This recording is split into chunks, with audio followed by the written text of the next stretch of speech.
আরে শহরের ম্যাডাম, জমি কি তোমার বাপের? হ্যাঁ হ্যাঁ, আমারই বাবার। আর বেশি কথা না বলে এখান থেকে যাও। কানের নিচে একটা দিব না, বাপ সহ 14 কোষের নাম বইলা যাওয়া। মাইন্সের জমিটা বাপের জমি, কেউ লজ্জা করে না?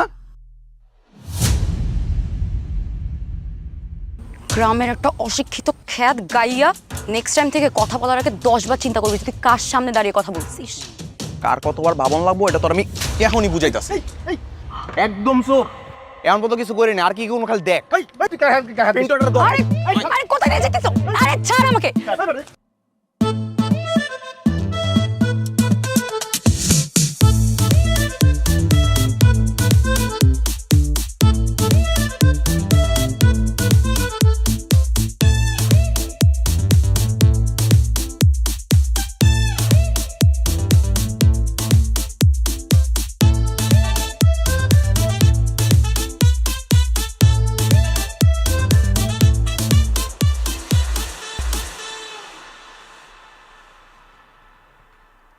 টুটুল, তোর সামনে আমার মেয়েকে অপমান করলো, পানিতে চুপালো, কে করেছে এই কাজ?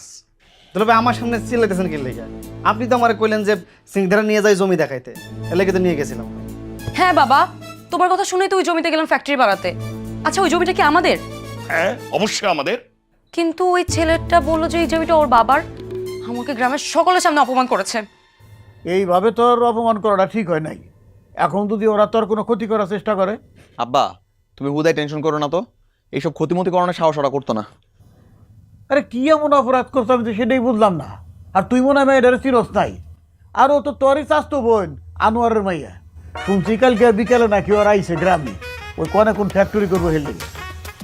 ও আব্বা এর লেগে তো কই মাইয়া বারবার খালি কইতাছিল এই জমি আমার বাপের।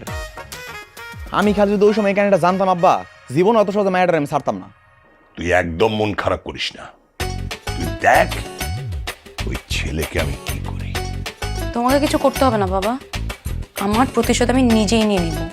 এমন শিক্ষা দিব যে সারা জীবন মনে রাখবে।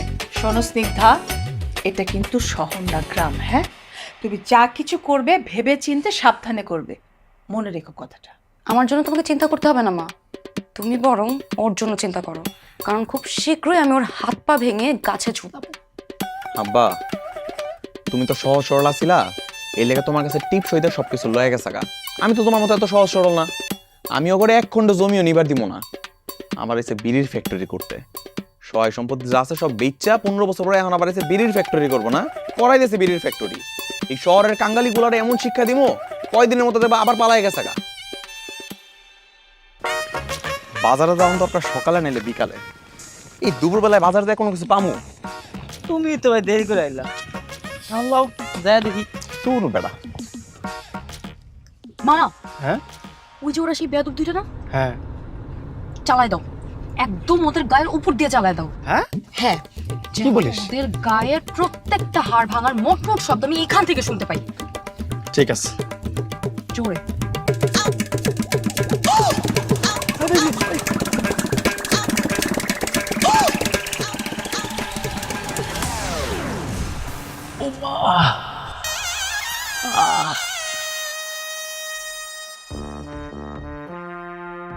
মামা ব্রেক করলা কেন? একদম ওর গায়ের উপর দিয়ে চালিয়ে দাও। গায়ের উপরে দেবো মানে কি? গায়ের উপরে দিলে কই বাঁচবো? আমি মরে যাবো না?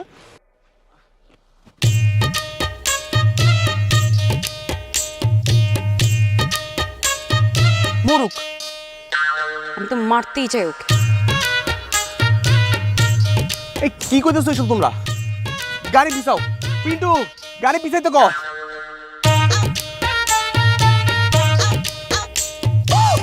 ভাই তুমি তাড়াতাড়ি বাইরে আও, তোমার ভিতর চাপাতে দিব। এটা বিড়ির ফ্যাক্টরি, ওরেতে ভরসা নাই। আরে কেমনে বেরোম, আমার লুঙ্গি আটকে গেছে।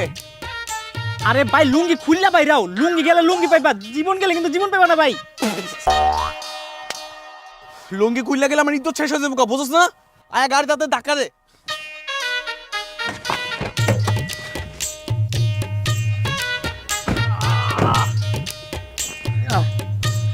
চাইলে তোর গায়ের উপর দিয়ে এই গাড়িটা চালাই দিতে পারতাম, কিন্তু ক্ষমা করলাম, কারণ শুনলাম তুই নাকি আবার আমার চাচাতো ভাই, তো এবারের মতো ক্ষমা করে দিলাম।